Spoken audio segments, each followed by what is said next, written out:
Hey everybody, this is No Sleep Paranormal. It's 10:37 on a Sunday, and I decided to get on here and tell you a story that was told to me. It was told by some very believable people. I'm in my 50s. These people would have no reason to lie about what they seen. So I'm just sitting here doing an investigation and figured I'd tell you the story right quick and see what you thought about it. So about 4 years ago, 3 to 4 years ago, somebody came to me and said they had an experience. I know like I said, I know the person pretty good. They said that them and their mother had gotten a cat. It had wandered in. It was a stray. So, being big-hearted, they took it in, which is normal. That's what a lot of us would do.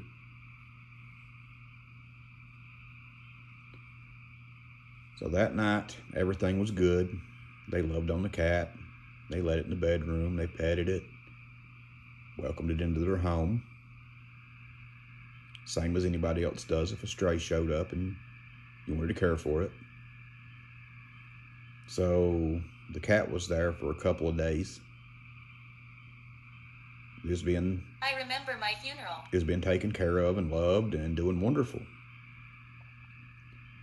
So then they started having weird things happen around their home. Knocks and bumps and scratches. Small things like that were happening. They explained it away like most people do. I mean, let's face it, when stuff happens, the majority of us just find an excuse and going about our day. As a paranormal investigator, I see that a lot. People see me. So like I was saying, they probably explained it away the best they could and went on about their day. So about a week into having this cat, the mother was asleep in her room, and she said she heard something saying a name. It was saying her name. She laid there.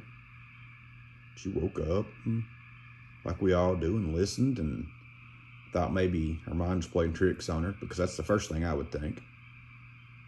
But she laid there and she looked under the door and she seen something at the outside of the door.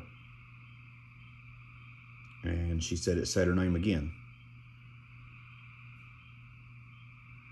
And the shadow was still moving. Then she said it started cussing and yelling. So while this was going on in her mom's room, her daughter was also hearing the same thing go on down the hallway. So this is verified by both people. So the woman said she goes over, she opens up the door, just enough where she can peek out, and she said, here's this cat. It's walking around, acting funny. Very odd behavior. And she said it looked her right in the face and said her name.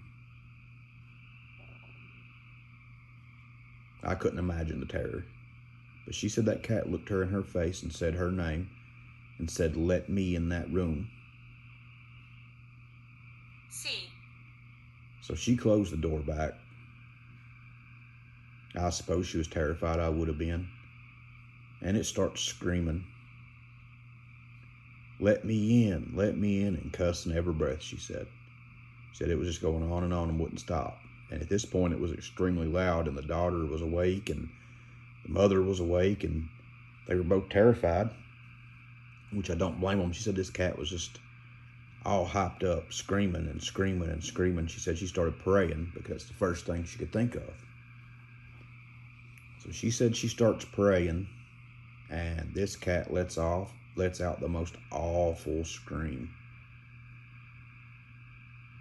She said then it started cussing, and it started cussing the words she was saying and taking the Lord's name in vain and yelling and yelling.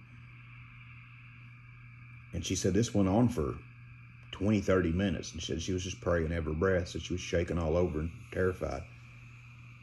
So she's in there praying, and the cat's screaming, then it goes quiet. So she opens up the door, and she said it's sitting there by her door smiling.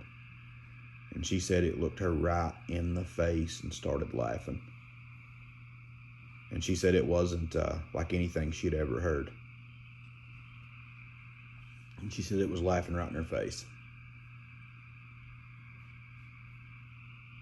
I don't know. I can't figure out why anybody would lie about I that. worked here. And her daughter heard the same thing. They were both witnesses to this from different rooms. So she started praying again, and the cat was laughing, and then it started cussing again. And she runs around it and goes into her kitchen and opens up the back door. I'm agitated. And she said at this point she is scream praying. She didn't know if it was going to attack her or bother her or what it was going to do, but she said she was literally scream praying every breath. And the cat walks to the back door, says a few more things to her, cusses at her a little bit more, and then it walks out and leaves. So like I said, this is a terrifying story, and there's quite a few in history that go along these lines. And I couldn't imagine going through something like that personally. It would definitely be scarring to me. And to even tell somebody that story firsthand, you would have to worry about the ridicule and what they thought about you. So in my own opinion, I think this is a true story. And the lesson here is, to me, Twins. Be careful what you allow in your home. We can allow stuff in that isn't what it seems like. We can open our doors to evil and not know it. Through people, stray animals, things we say, Extinction. things we do. We can open that door and allow them in, and when you allow something like that in, 9 out of 10 times, it's extremely hard to get rid of. Evil comes in many, many disguises, as we all know. Anything to bring you comfort or peace, anything to make you open your heart up to it, like a stray animal, you have to be careful. So this woman's still around today, and we still talk about this story, and she still tells it word for word better than I can. And I went and listened to her daughter tell me the same story, and it was another point of view, but it was exact. I mean, identical, word for word. So if you're out there watching this and it's nighttime, and you have a pet, or you have a stray you just let in, be careful. Because you never know what it really is.